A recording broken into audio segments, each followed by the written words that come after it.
Are we now at a point where we're having our cake and eating it? Take a look at the final 3 bikes from our 2022 Enduro Bike of the Year test, and the answer seems to be an unequivocal yes. I've been riding 8 of the latest models over many months, but what led me to this conclusion? Well, first and foremost, there's a serious amount of suspension travel on tap.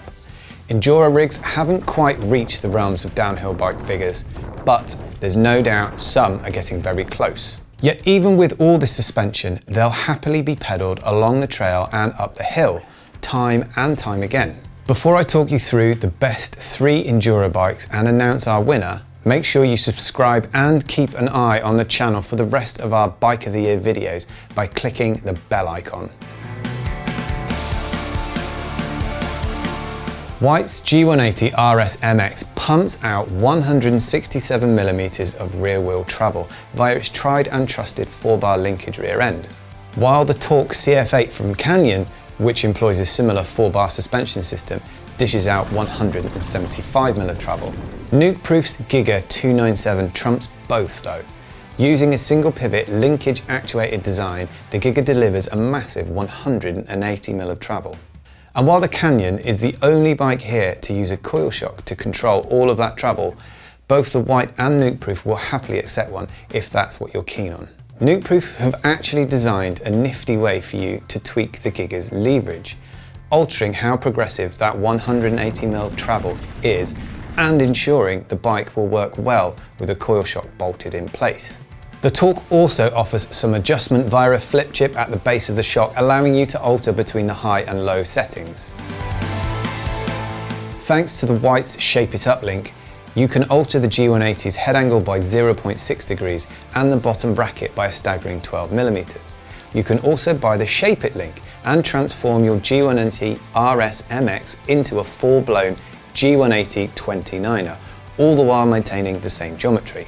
When it comes to geometry, all 3 bikes here offer up great, very up-to-date proportions. The Torque boasts the lengthiest reach measurement at 465mm, a lazy head angle of 63.2 degrees in the low setting, and the longest front centre of 810mm. Its 78.1 degree seat tube angle is close to the others too, meaning all 3 bikes offer a comfy seated position for climbing. Both the G180 and Giga have a reach of 455mm. The Whyte's head angle is a shade over 63 degrees, while the Nukeproof's is a touch steeper at 63.4. The effective chainstay lengths only differ by 5mm across each bike, and no matter what size you go for, chainstay length remains the same. Speaking of which, each brand only offers 3 size options for each of their mixed wheel size builds, so it's worth checking the geometry chart to make sure there's something suitable for your height. Let's talk about frame materials. Whyte only offer their G180 MX in aluminium, which is no bad thing and helps to ensure there's a really solid parts package bolted to it, but more on that later. Despite Canyon showing the alloy Torque 650B and 29er options at the time of filming, there's currently nothing but carbon if you're looking for a Torque with mixed wheel sizes. Similarly, Nukeproof only offer the Giga in carbon, which won't appeal to everyone.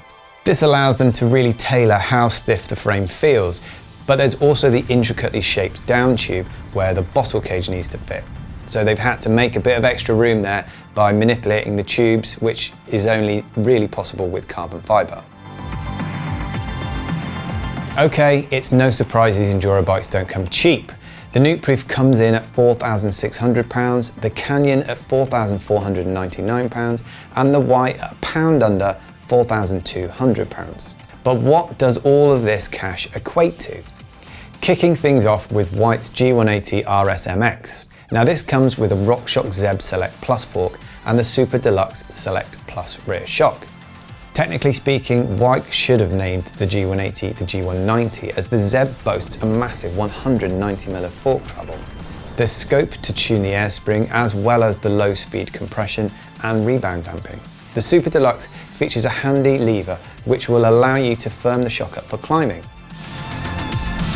Both the Giga and Torque use Fox suspension throughout.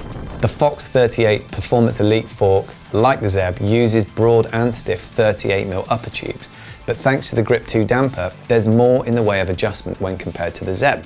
If you like twiddling dials, there's both high and low speed compression and rebound damping to play with. While that sounds appealing, the reality is a little different. Both the Canyon and Giga use Fox rear shocks too. The Giga gets the Float X2, while the Torque uses the DH-X2. While they feature the same low-speed compression lever to firm them up, the Torque has more in the way of adjustment as it's the factory version. But there's no denying setting up a bike with a coil shock takes more time when compared to an air-sprung shock. Last year, all three bikes were touting SRAM Eagle drivetrains. This year, only the Whyte comes with a GX Eagle 12-speed system, and unsurprisingly, it works really well. Canyon, the middle price bike, gets the Shimano XT treatment, while the Giga, the priciest of the three, comes with the cheaper SLX drivetrain. There's certainly nothing to complain about here though, as both feel very similar and neither skipped a beat during testing.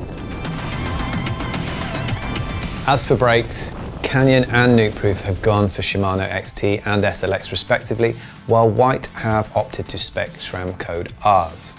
In testing, as long as the Shimano brakes have been bled well, they're seriously impressive operators. The same can be said for the G180's codes, although in a similar fashion, the rear bleed wasn't great from the get-go. What of the all-important tyres? All three bikes are sporting close to identical rubber that's hard to fault. Up front, all three use the Maxxis Assegai in a 3C max grip compound and 2.5-inch width. While both the Whyte and Canyon use the XO Plus casing, Nukeproof have opted for the heavier double down casing here. At the rear, all three bikes use the same Maxxis Minion DHR2 3C Max Terra that's 2.4 inches wide, and all use the same double down casing. You can pore over the spec sheets and geometry charts all you want, but when all is said and done, it's how the bikes behave on the trail that really matters. Yes, it's the downhill performance that most enduro bikes focus on, but they still need to climb well enough too. When it comes to going uphill, of the three here, the Canyon feels the sprightliest.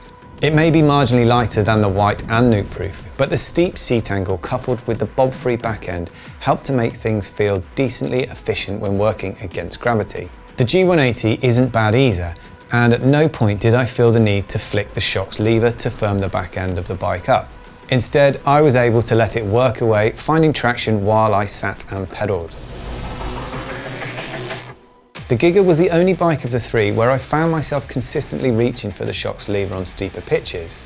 Under higher loads, the Giga would hunker down into its travel a little more. On the mellower gradients though, it will cruise up the climbs just fine.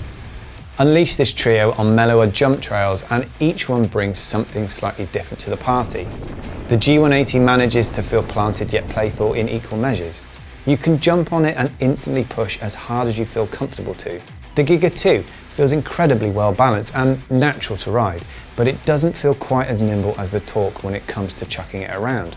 That's not to say you can't, you just need to muscle the Giga around a little more than the Canyon. All feel well supported, but the Torque really encourages you to pop that bit higher and pump that bit harder. But when it comes to flat out fast trails, peppered with rocks and roots, it's the Whyte and Nukeproof that shine the brightest. While the Torque feels rock solid and operates almost silently, it seems to patter over rather than swallow up and absorb bigger, high frequency hits, meaning there's a little more in the way of feedback coming through your feet and hands. Despite the Giga sporting the same fork as the Canyon, there's a little extra travel to play with, and the overall ride feel is certainly easier on the body. In a similar vein, the monster 190mm travel Zeb on the front of the G180 does a great job of protecting your hands and arms from the bumpy onslaught. It also feels more forgiving through the middle part of its travel than both the Fox 38s. At the rear though, the Giga and Whyte both managed to feel supple enough to eke out traction when necessary, but neither lacked support when it comes to being loaded through the turns. During fast undulations or high load corners, it's the Giga that manages to feel like it's better balanced and more stable. Don't get me wrong, neither the Whyte nor the Nukeproof offer suspension that will make it feel like the bumps are simply melting away beneath you, but both bikes certainly isolate the rider better from the impact compared to the Canyon. Heading from the bike park to steeper natural terrain is where the winner started to emerge.